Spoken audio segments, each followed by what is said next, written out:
And hopefully now you all see this lovely big ship. And although she's not very big, she just kind of looks big in this picture, but this is the beautiful Oceania Riviera. So we want to officially welcome you to today's program. And I would love to introduce to you the hosts for today. You're going to meet several of us. That's me. I'm KK Afre, first one there, Vice President of Sales here for Expedia Wine Club Cruises, and honored to be your hostess this evening. We are thrilled that we have Rick and Bridget Hutchinson with us this evening. Thank you for joining us. Thank you for inviting all of your friends for a little opportunity to sip and explore this great destination. We have our wine expert, our senior wine expert for Expedia Wine Club Cruises, Paul Wagner, on the line with us this evening. And then we have our special guest from Oceania Cruises, Michael von Wittenau. So again, we are so excited because this means that we are going to be tasting some wines. Rick and Bridget, do you want to just quickly say hello and maybe invite everyone to open a bottle or something? Oh, sure, we can do that. Hello. Hello. Hey folks, how are you? Good. Welcome to you all. Can I just say how pleasant it is to be in a Zoom call where I don't have to explain fractions to anyone? Spoken as a true school teacher.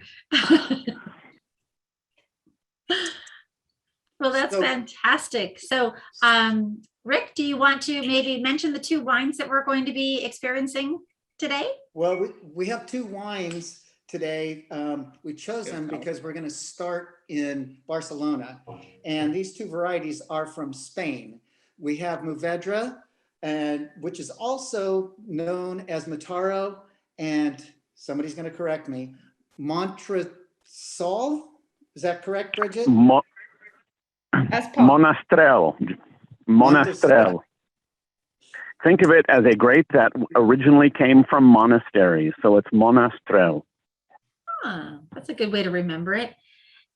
And so if someone were to want to open something and start now, what do you recommend?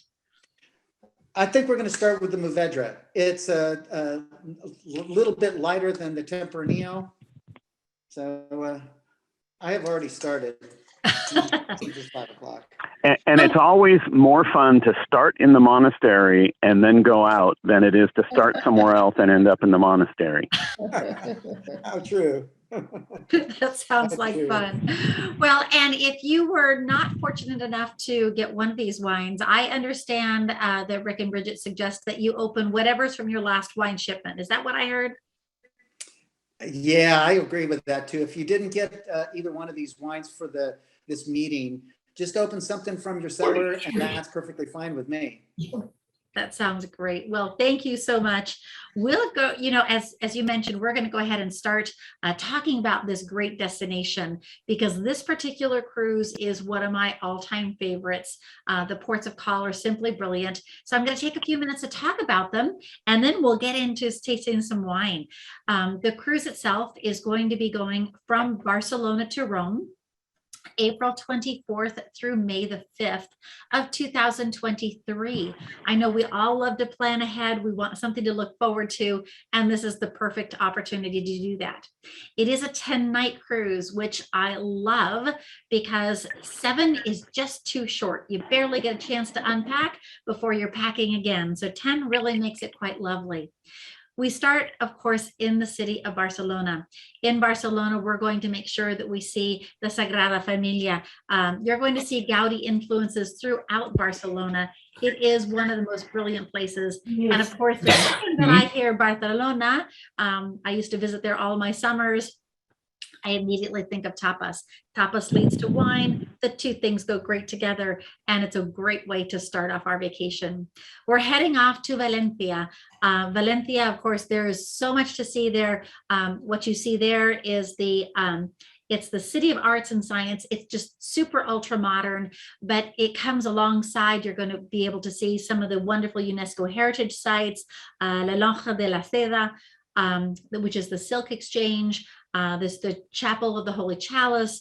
One of my favorite things to do in Valencia is go to the market. As a matter of fact, My paella spices that I use all the time all come from the market there in Valencia. We're heading down to Alicante. Alicante, Spain is known as really where the Europeans go to sun in the off season. So this place has some beautiful, spectacular beaches, as well as, again, some history and great things to see. Hearing an echo. Is everyone else hearing okay? Maybe somebody could give me a thumbs up. That would Yeah, be I turned off the mic. Thank So you. we'll- Alrighty, well, we're going to continue on because while Alicante is fantastic, you know, the jet setters all know about Ibiza. Ibiza, while it may be very popular for just that, for those jet setters and the nightclubbers and whatnot, I have to tell you that for me, it reminds me more of again, there's another UNESCO World Heritage Site, but you're going to notice how the town is built on that hilltop. And as you go up to the top there, the spectacular views of the Mediterranean are unbelievable. The water that you see there, it's as clear as what looks like in that picture.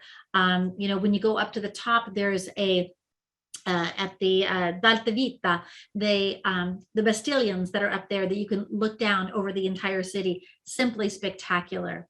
And then of course it's off to Palma de Mallorca. Palma de Mallorca, for many people, they think of Mallorca and they immediately think of pearls. Well, the good news is you can do great shopping for pearls there. But of course, for me, I have to tell you, the cathedral there, you can see it in this picture. It is simply so stunning. Do you know that it can house up to 18,000 people inside at one time? It's that ginormous. And it's kind of hard to see, but you can see a little bit of the stained glass circular up there. The windows are brilliant. Last time I was there was a famous organist who was practicing for a concert there, and the acoustics were brilliant. There's even some influences of Gaudi because he had some influences. As a matter of fact, one of the chandeliers, of course, reminds us of that. But there's so much to see. I love when the bells go off. You know, one of the 9 bells in the bell tower, it actually weighs 5 tons. So imagine the resonating sound from that. It's simply brilliant. All of these ports have just amazing things to see. Marseille. Marseille is the entrance for Provence. It's the gateway to the Provence wine country, but it of course also is so well known for the cathedrals, another UNESCO World Heritage Site. I think of the Old Port is one of my favorite things to walk. There's some great promenades that you can walk there. I always, if I've been to Marseille, some of you might have been to Marseille before, I make sure that I take a trip up to Aix. Aix-en-Provence is not very far away. And depending on the day of the week, we might even get a chance to visit some of the markets. The little town of Portofino, because now we're arriving into Italy, is nestled into, well, you can see it there. It's nestled into the crags of this hillside. And this place, while again, there's great things to see, really it kind of reminds me of a place where I want to slow down. You know how it's important to build in a day where you're just going to sit into the cafe and have a coffee or have a wine and enjoy the sights. This is one of my favorite places to do that in. Of course, there are some lovely boutiques that you can't help but maybe go in and visit. And there is some great church that's up there on the hill. But again, just simply brilliant. We're going into the port of Monte Carlo, and I think everyone knows about Monte Carlo, whether it be because of the Grand Prix or maybe because of the casinos. Those are brilliant things to see and do. As a matter of fact, they oftentimes have some of the Grand Prix bumpers still up on the roadway so that you can see where they have the race. But one of my favorite things to do there is actually to go and visit a neighboring town called Ez. It's this little hilltop village up at the top. There's even a perfumery on the way up there if you'd like, but wonderful little art boutiques and fun things to see. So whether you want to be part of the jet setting group down there in Monte Carlo, or maybe even go in and visit the casinos, you certainly can do that. There's always a bunch of Lamborghinis and Rolls Royces parked out front. It's kind of fun to experience this wonderful town of Monte Carlo. Saint-Tropez is known as the jet setter site. All of the European jet setters all want to be seen in Saint-Tropez. So whether you experience the waterfront there, personally, I like to take a step just a little bit outside, and there is a promenade in the old town of Saint-Tropez that is just brilliant. So if you want to do something a little bit different, that would be an opportunity. But again, that whole waterfront, right where the tenders come in, is brilliant to be able to just sit and see and be seen.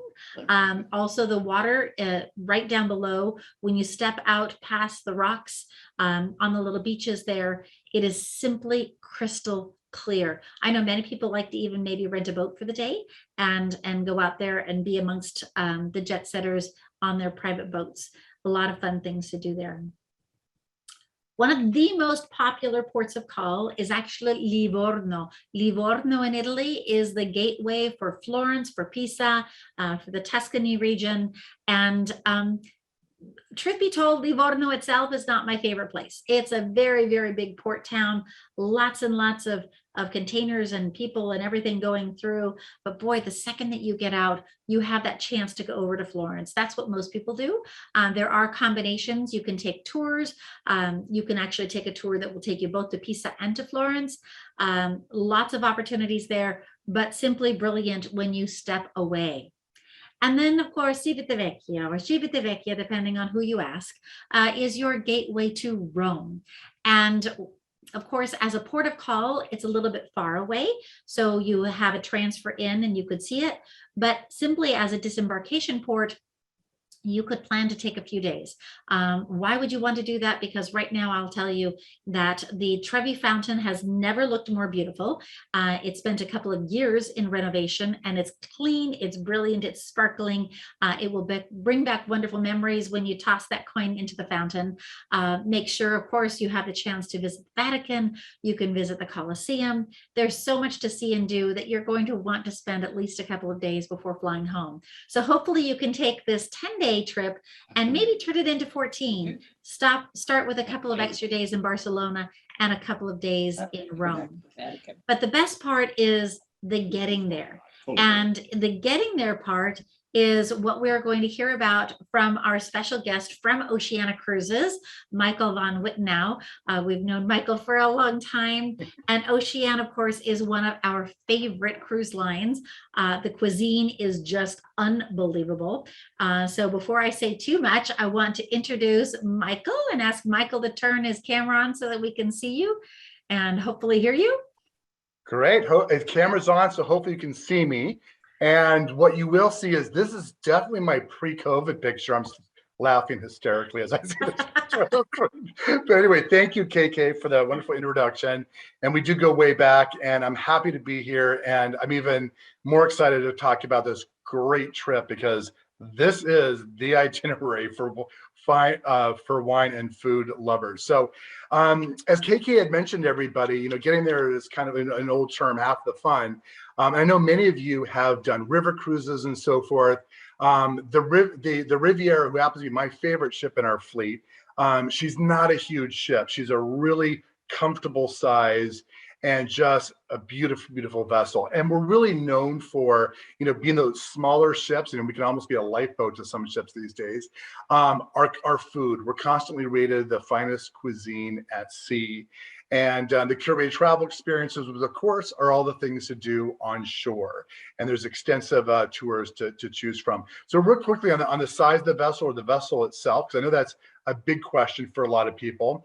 We put this in here to kind of get a visual, so you can really sort of see the size of the Riviera. She's very, very intimate. There's only 625 staterooms and suites on this vessel. There's lots of space. Lots of deck chairs by the pool, lots of restaurants to choose from, and so forth. There's almost a 1.5 to 1 staff ratio. This photo coming up right here is the main pool.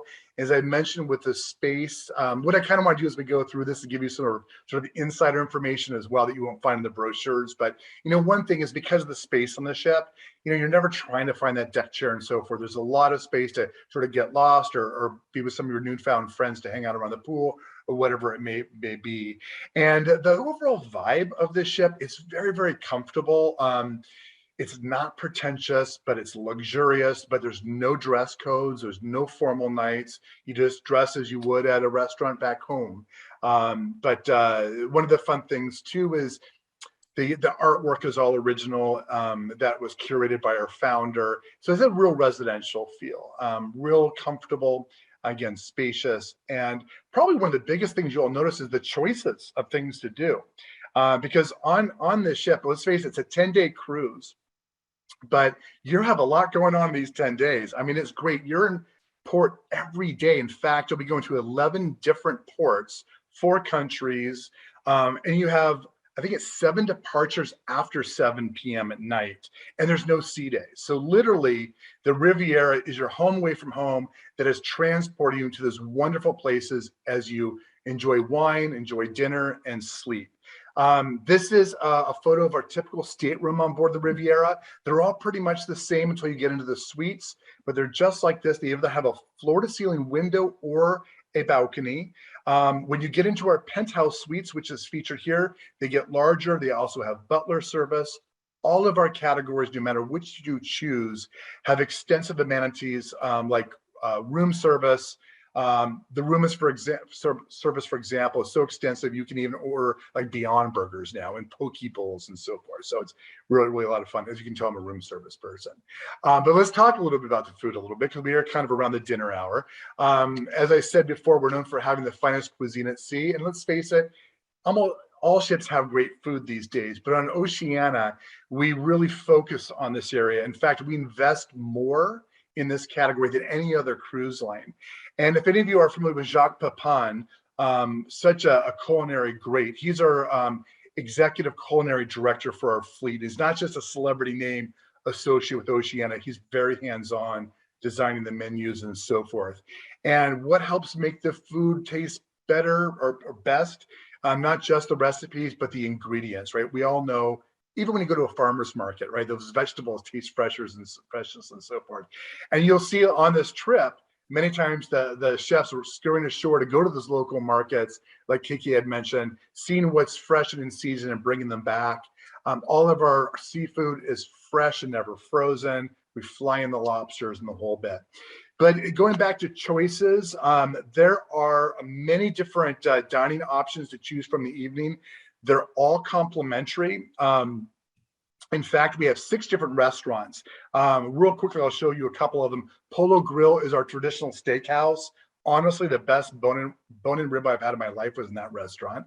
Toscana is our Italian restaurant, of course. A little fun factoid here is a lot of the menu items that you'll see in this restaurant are family recipes from our culinary staff. So that's how involved they are with that.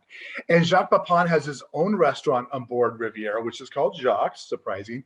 Some of his favorite French dishes you'll find here. My personal favorite is a seared filet mignon topped with foie gras and truffle, just spectacular.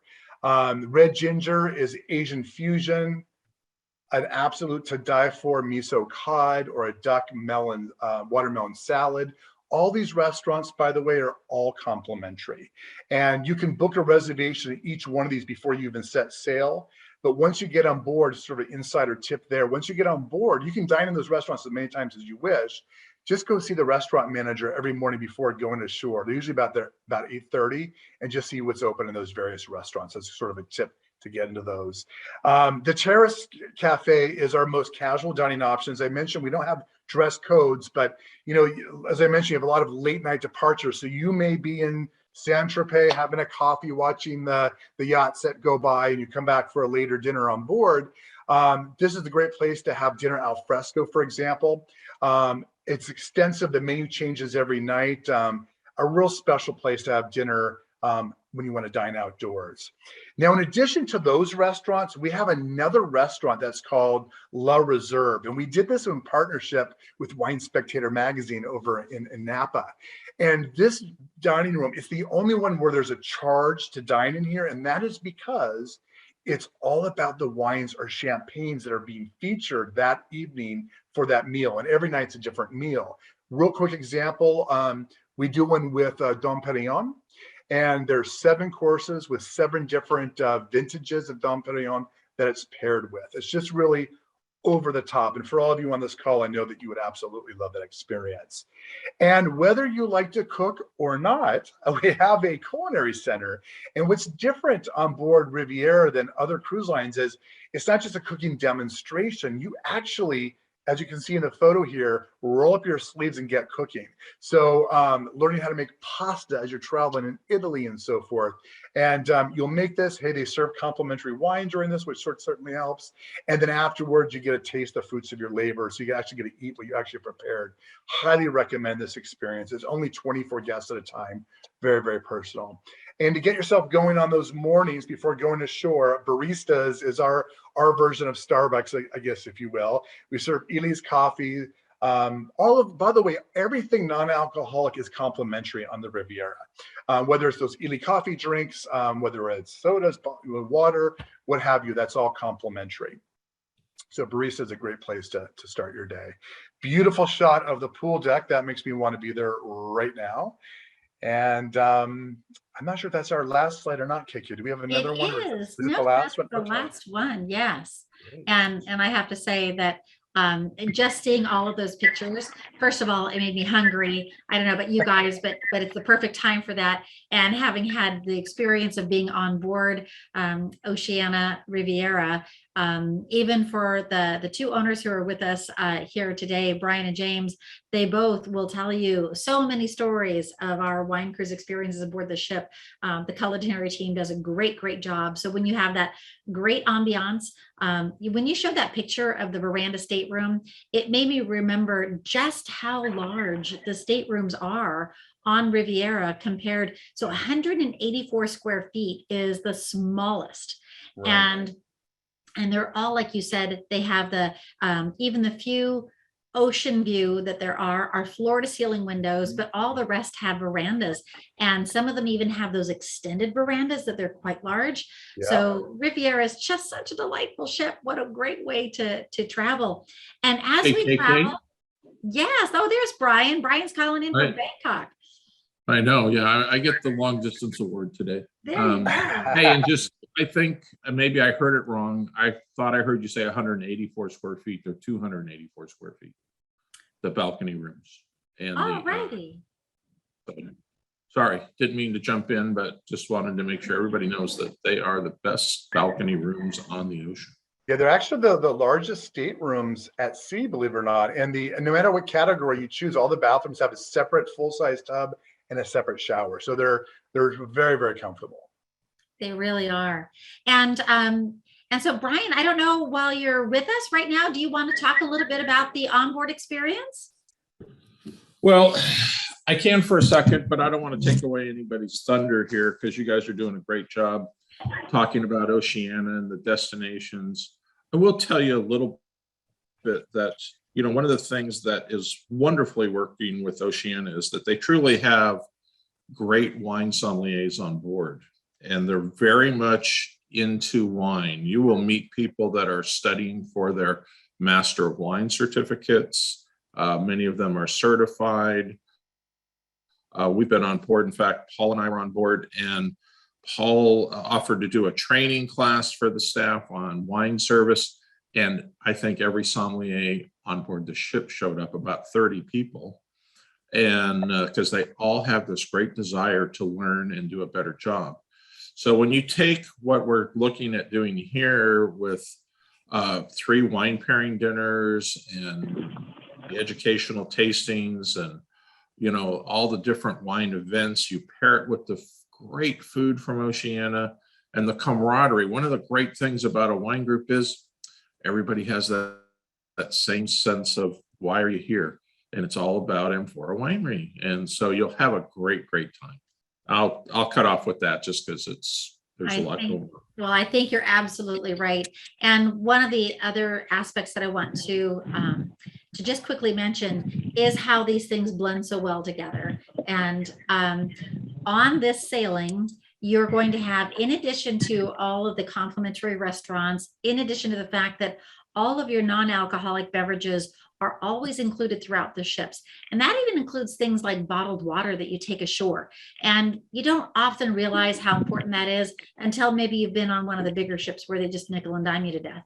So they don't do that on Oceania. So you're going to have all those experiences with the culinary aspect, but you also are going to have the opportunity to choose of one of the amenities. And the two most popular that I'll just quickly mention are either the free bonus amenities of a $300 onboard credit per person, or 3 free shore excursions.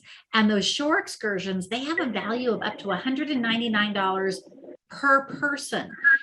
So this really means that you're going to have a chance to really expand your value, make sure that you have a chance to see all of those beautiful ports of call. And of course, they're going to give you complimentary internet, so you could be posting every day and showing your family what they're missing, and all your friends saying, we're sipping to you along the Riviera. So there's some great inclusions. But to tell you more about some of the wines that we're tasting, I would love to invite Rick and Bridget and Paul. Paul is he is our wine expert. There's no question that when it comes to anything wine for Expedia Wine Club Cruises, we turn to Paul. Paul, would you like to host and introduce our special guest from Amphora today? I'd love to. I do want to put in a quick word for those restaurants that Michael mentioned, because one of the absolute luxuries of being on the Riviera is going out to dinner and having food at Red Ginger or Toscana or Jacques. I think you all, if you've ever seen Jacques Pepin on television, and I absolutely love the shows he does with Julia Child, because it is so obvious that both of them just adore each other, and that's communicated in the food. And one of the things Jacques Pepin always says is, you don't cook to make things taste good. You cook because you love people, and that's why they taste good. And to me, that's why you make wine as well, is because you want people to enjoy it, and you love the people, you love doing it. Rick's got a couple of cool wines here to taste. Rick, you suggest we start with the Mourvedre, which is Monastrell in Spain. And I do have to raise one point here before we let Rick talk about the wine, which is KK mentioned the cathedral in Valencia and the chapel of the Holy Chalice. What y'all may not realize is the chapel of the Holy Chalice is officially recognized by the Pope in Rome as the Holy Grail. The wine cup that Christ and the disciples drank out of at the Last Supper. Now, it's a little odd that a 2,000-year-old wine cup should look very much like it was made in the Middle Ages. But anyway, it's in the cathedral in Valencia, and I, for my classes on the history of wine, how could I resist? I bought a plastic copy for about €6, so I now have a copy of the Holy Grail in my house. With that as an intro, I don't know how you're going to top the wines that could be drunk from the Holy Grail, Rick. But tell us about Monastrell. Tell me first of all, tell us why you call it Mourvedre instead of Monastrell or Mataro. Well, or Mataro. I think the Mourvedre is more of a French presentation, and I think people have a hard time pronouncing Monastrell and even Mataro. So I think these clones also are Mourvedre. So that's why we call it that. Also, by the way, this was fermented and aged in Tuscan clay, just outside of Florence there. And, Jesus turned water into wine in clay pots, by the way, just to let you know. But here is the international sound of love. So there you go. I'm opening the Tempranillo since the Mourvedre has the Stelvin. I am passionate about Mourvedre and even Grenache and Syrah, but I love Mourvedre. This vineyard we have been working with since I think 2009 and 10. The vineyard is over in Clarksburg, older soils, sandy loam, And this has a little bit of Syrah blended in with it, just to give it a little bit of backbone, but it's really approachable. And I really, really like the idea of, it's a 2015, so it's ready to drink. I love it. It's let me see here. What do we get? Well, the thing that impresses me about it, Rick, is, and I think it's the Clarksburg. You know, that's a cooler location than a lot of places this is grown in Spain, and I think it gives an elegance to the wine that some of the Spanish monastrels don't have. So kudos to you. My wife is a chef, and she loves your wines because they're not obliterated with massive amounts of oak. They're elegant, they're balanced, they're delicious, and should go great with the food on board the Riviera too.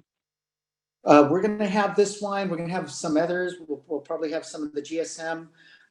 When we get into Italy, we're thinking about probably bringing on the Sagrantino and some of the other Italian wines that we have as well. You know, I really appreciate the fact that they're drinkable and approachable. And you know, over oaking a wine is like a man or a woman wearing too much cologne or perfume. Like, what the heck are you trying to cover up? Well, in fact, you know, if your Tempranillo, I think if someone were to come to me and say, what does Tempranillo taste like?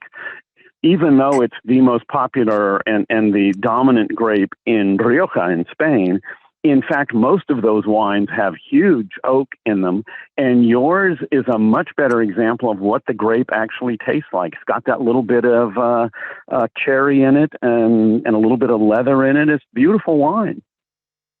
So the Tempranillo, part of, you know, as you know, wine is alive, and the whole process of winemaking is the control of oxidation.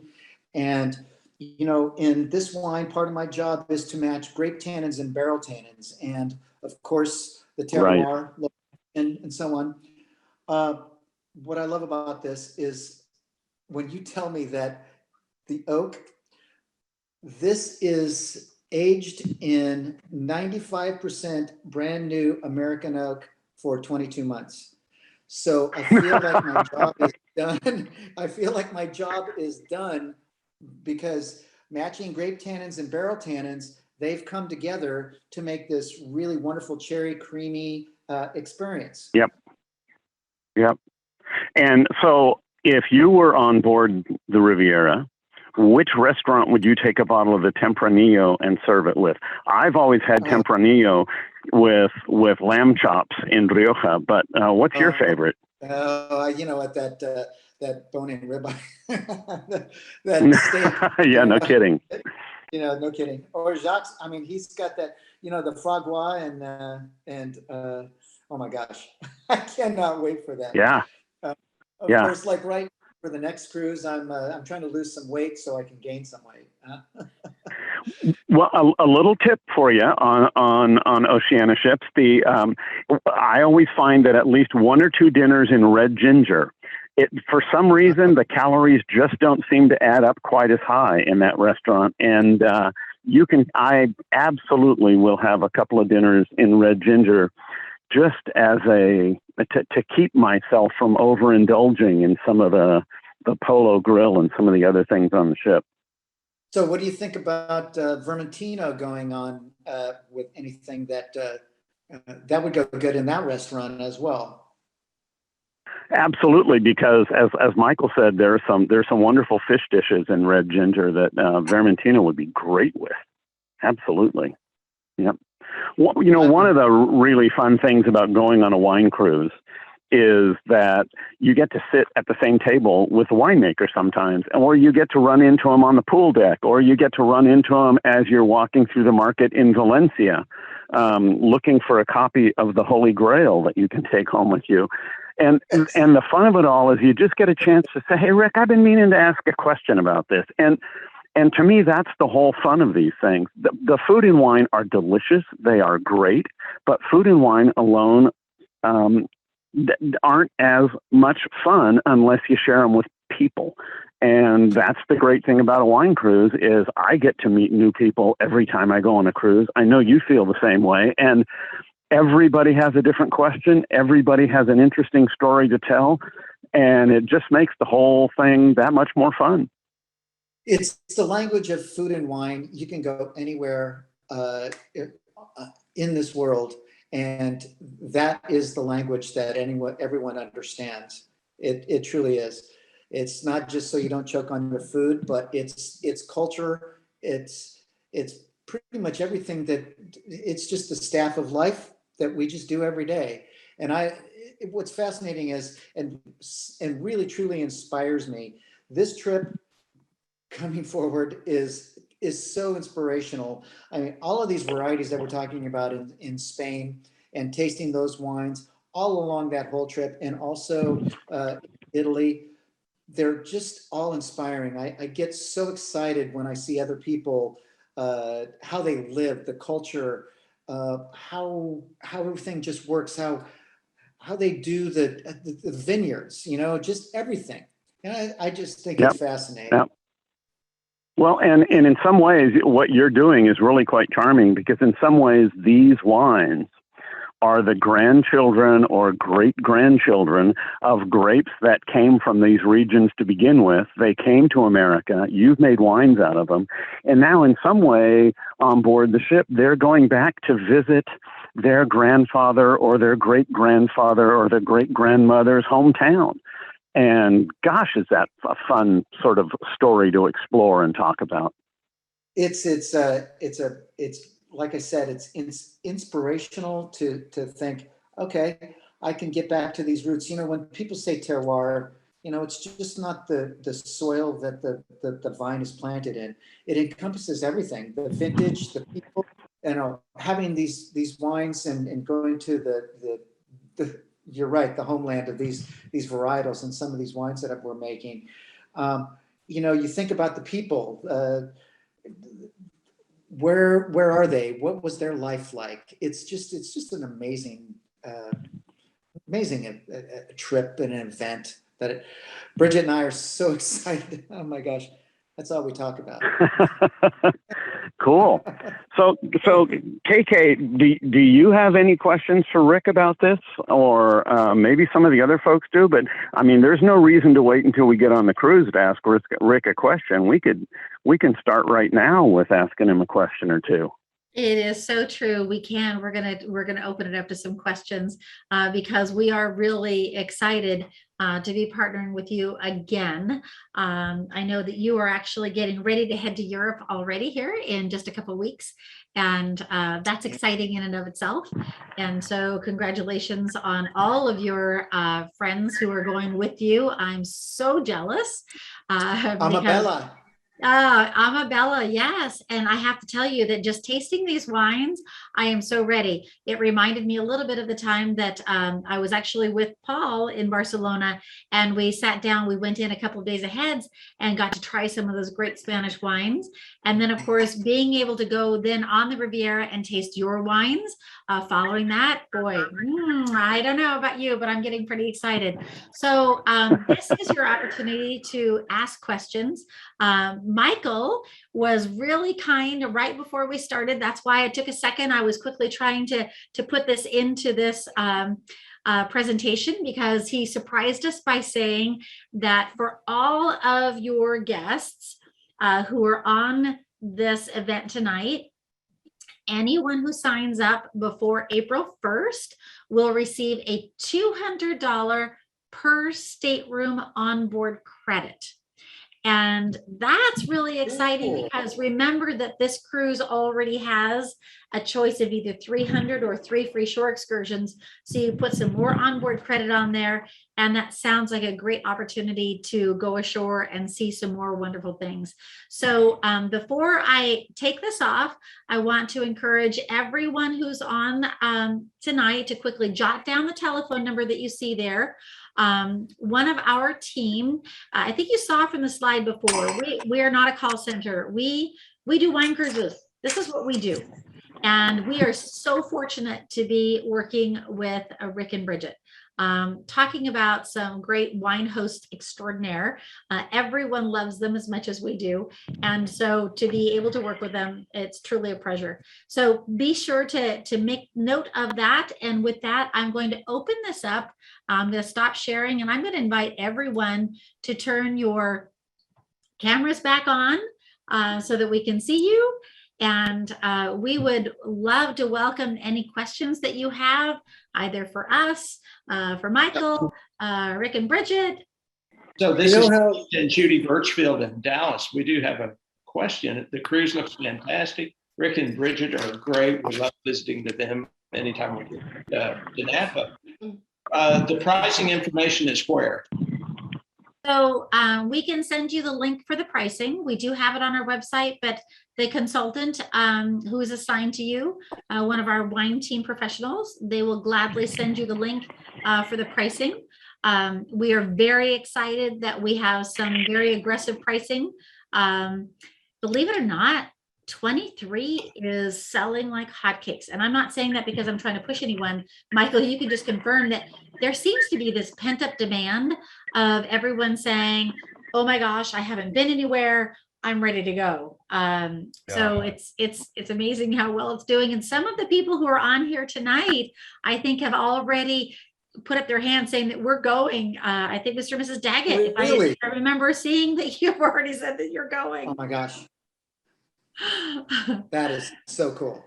Yeah, so absolutely. We'll make sure that we get pricing to you. Thank you. Thank you. Yeah, other questions? Oh, yes.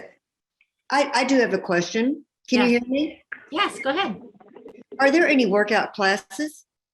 Oh, yes. As a matter of fact, one of the things that I did really enjoy was you could think of it in two ways. So they do have a spectacular spa and gym where you can go and work out, and they actually have classes. But then they also have two great areas where you can actually walk or jog around the decks.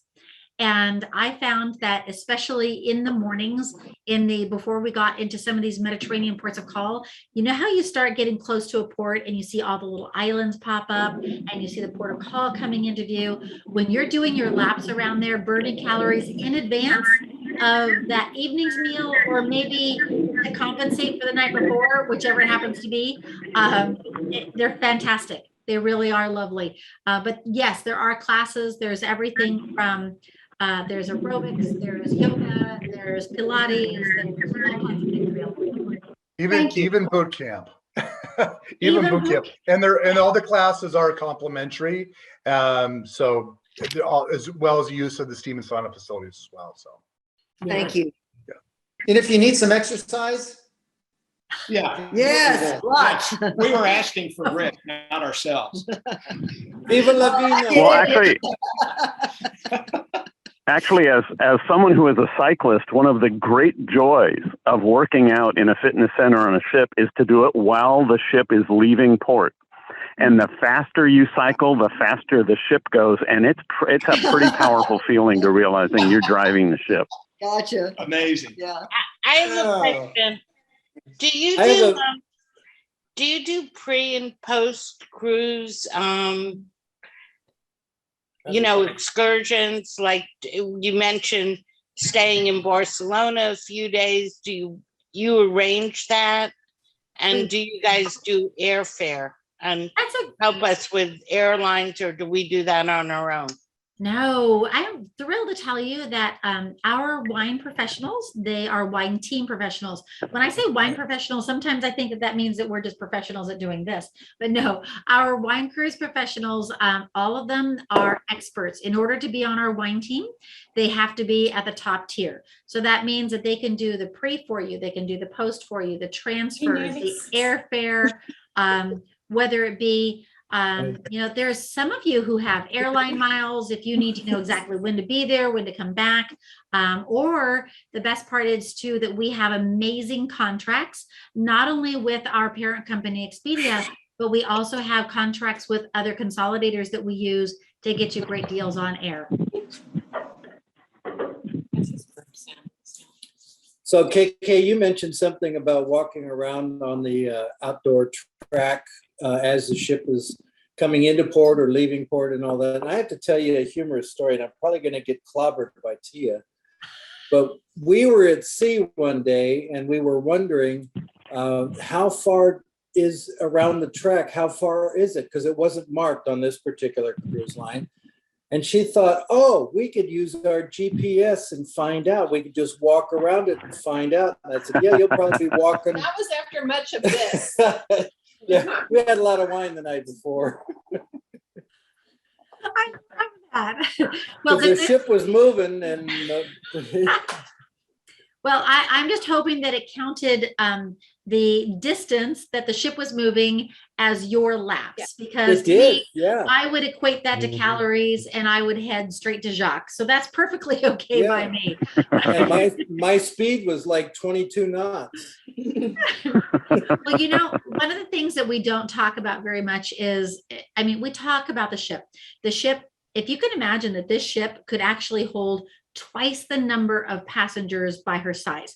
So that's why, you know, when I showed that first shot and she looks kind of big, well, it's because she's designed so she could hold, if it were a, we'll just say a competing cruise line of a larger sort, they could hold twice as many passengers, but they don't. So there's lots of space, lots of room around, and you're going to feel this right away. Yeah, some people even say, where is everybody? But it's a really nice feeling. And when you start doing your laps and you start doing your exercise, and of course, when I'm on a wine cruise, I make sure that I have a rule: no elevators, unless I'm wearing at least 3-inch heels, because that way I walk up and down the stairs burning extra calories. And I love the way Paul mentioned too, you go into Red Ginger. I think Michael called it the cod. I've always had the sea bass there, but it is it's a miso glazed sea bass that is brilliant. You can look up the recipe on the internet because I've made it. It's, you know, I'm a foodie, so what can I say? But that watermelon duck salad, holy guacamole, it's brilliant. And I guess when the culinary becomes so important, the exercise does become important too. But when you are in port every single day, I think depending on which shore excursion you choose, it was quite often that I was reaching well in excess of my normal number of steps per day. And you have to remember that I walk 4 miles before work every day. So, so you can really get in your exercise while seeing some great things along the way. It's pretty brilliant. I hope that you all join us. Yeah, my limit is 5-inch heels. Oh, they're 5-inch heels. Let me just say that I would love to have a video of that. No. Robert, It's on pay-per-view. I see Robert holding up his finger. I was just wondering, are there any winery visits on the shore excursions? That's a great question. Thank you for asking. So there are a couple of the tours that can offer them. We are not doing them as part of, I'm putting air quotes here, as part of our package, because it's a little difficult to coordinate, but there definitely are opportunities. And I know from my personal experience with Paul, there are lots of great wine shops. And most of us, I don't know how it happened, but we happened to manage to bring a wine check home with us that was rather full. I'm not sure how that happened, but it did. I had a question. Yes. Do any of the staterooms join each other if we were going with another couple? So there are adjoining staterooms. Michael, do you want to address that? Yeah, absolutely. We have adjoining staterooms, I believe, in virtually every category. It will be, in addition to that, if you have more than 2 staterooms, for example, we can also open the veranda partitions, which is kind of fun too. So you can open up one long veranda if you have a series of staterooms lined up also. And I'll have to warn you that that's kind of fun because we opened up all of our verandas and we all at Sail Away, we were all standing out there together with our glasses of wine and it was pretty brilliant. Yes. And there's even interconnecting between Ocean View and veranda. There's lots of different combinations, so we can help you with that. Absolutely. Great question. Other questions? Is this one that you do every year? No. Okay. I'm excited to say that it's, I shouldn't say excited to say because I miss it. You know, quite frankly, there has been none for 2 years. Well, yeah. But no, well, you know, there's certain elements that have to come together that make these really great. And while we do lots of wine cruises, truthfully, you put Amphora on this particular product on this itinerary, and that's what makes it. Yep, I can see that. Yeah. Yep. Absolutely. Other questions? Can you hear me now? Yes, we can. Okay, hear I you. have a question regarding the 3 wine dinners that are mentioned and the onboard wine experience. Are Yes. those with Amphora wines? And are those included with the dinner? Or are those going to be an additional charge in the category of the non-alcoholic beverages? I am delighted to tell you that they are included, and they are Amphora wines. And what we do is in advance, that spectacular culinary team that you saw that was on one of the, I don't know if you want to call it a slide or a video, whatever, that we actually, Rick and Bridget will have the opportunity to reach out. We work back and forth and come up with some recommendations. And they're generally, at least 1 or 2 of them are in the specialty restaurants where we have paired. So it's a brilliant opportunity, all of those, but they are included, absolutely included. Thank you. No, great question. Thank you. When we have the wine dinners, are we there as a group? Yes, and I'm delighted to say that what we do is we take over the restaurant for a certain amount of time, and we don't let anybody else in until later. And depending on the size of the group and how we do it, but what we try to do is we take over the restaurant so that you can go in and within our area, you can sit with whom you like. And so this means that we're not going to necessarily seat you, but if you're traveling with friends, one of the things that we find always happens is that someone signs up and says, I'm going, and then their friends hear about it, and then they're going, and their friends hear about it, and they're going. So people want to sit together. That's perfectly fine. We leave that up to you and open for your pleasure. But yes, we have a designated area in the dining room, and not until we've really either fully started and gone through all the wines, do they let people sit in the other areas if we haven't taken the whole restaurant. My guess is that Amphora has been so popular with all of their cruises that generally we take out the whole restaurant. Makes it really fun. You're with a lot of fellow wine enthusiasts. I do have You another never know. question. Bridget and I might sing a few songs. Oh, I want to hear that. It'll be Rick singing. I'm sorry, I could see that you had another question. Yeah, I've never booked a vacation this far out. If Now it you turns do. out we just can't make it, is there a refund policy or? There is. No, it's a great question. And so what we do is when you receive the rates, with Oceania and with our wine cruise team, it's quite generous. So we will actually tell you in advance exactly, we'll give you a full grid that says, okay, you book now and it's refundable until this time. And then at this point, that's when, if you're concerned that this is where the deadline is, where penalties might increase, but it's very generous. Okay. Great question. Yeah. Other questions? These are good ones. You guys are good. So yes, I got a question for Rick. Sure. Yo. You remember us, Rick? Max and Pam Weaver? Yeah, I from can. Alaska? We're 82 years old. Can you take care of us old people? I can keep your glass full. Yeah, that's all I need. Sort of looking forward to it. That is so Excellent. cool. I love that. Yes. The cruise fares, where are they listed? So what we're going to do is we're going to send them to you because I could give you the website, but it's kind of long. So what I'll do is I'll make sure that everyone who's on the call, you will receive a reach out from one of our team because you had to register with an email address in order to get the link for for this presentation. I will make sure that tomorrow you have that link for the pricing. And any questions that you have, the professional who sends you, one of our team who sends you that information, they'll be able to answer questions. You all have my name, but your hosts, your travel professionals, they are great. They'll know exactly what you need. Okay, thank you. Yeah, as a matter of fact, there's a couple of them on the call with us today. If you're one of our wine team and your face is on, can you just wave real quick?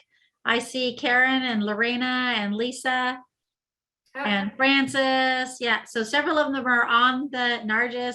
I see many of them are here. And so they'll be with you all the way through. And I kid you not, they are, we are not salespeople. This is about making sure that your trip is awesome. That's what we do. That's why we do wine cruises. It's way more fun than all the other stuff. Yes, Norm. Norm's got his finger up. I like your finger, Norm. I'm going to throw a little trivia in here. I would like to vouch for Expedia Cruises. I have been with them for 20 years up here in the Seattle area, and the database that they use and the tools that they provide to all of the agents and the agents themselves. I've never seen any company. I worked for the Boeing company for a long time. I've never seen any company more prepared to properly serve their customer base than Expedia Cruises. And I thank you for letting me sign in today and not keeping me, away from this presentation, because I loved it. I thought it was fantastic. Oh, well, thank you. The wine. Oh my God, this stuff is beautiful. Isn't it? I have to admit that I'm really loving this. So what are your favorites, guys? Of the two that you tried today, can you share with Rick and Bridget, which are your favorites? There are no favorites. Yeah, both of them. There's no favorites. Come on. No the one in my glass is the favorite. Yes. And There Lisa, you I go. would agree with you. Yeah, mine too. Get up there. Oh, ching, ching. Yep. That's great. Oh, I'm liking all these bottles. Cool. Well, other questions? I don't want to keep you guys all night, but we have to get to these bottles. I think I don't know about you, but we don't want them to go to waste. We've been tasting rich wine No, for we don't 20 want to years, go to haven't found a waste. bad one yet. There you go. Thank you for putting this all together for us and giving us the opportunity to share the information and give us an excuse to open a bottle of wine. It is, except nobody on this Zoom call seems to need an excuse to open a bottle of wine. Hey, yeah. My people. Cheers My to people. y'all. Okie doke. Well, Rick, we've lost your picture, but I just want to invite you to turn it back on and be able to say Yeah, goodbye to let's see, it's everybody. there. And thank There you you. go. You could all wave to one another. Thanks so Yes. much for joining Can us. I just say thank you to everyone for coming, and all of this has really helped us understand Hey. exactly what we're doing so we can help other people who come to the winery understand what's going to happen. And what a fun group. Yay. Thank you, So, Bridget. Thank you, Bridget. Thank you. Thank you. Thanks Well for done. coming. Thank you. guys. Night, everyone. Yes, Thanks a can't lot. wait. Loved it. See you all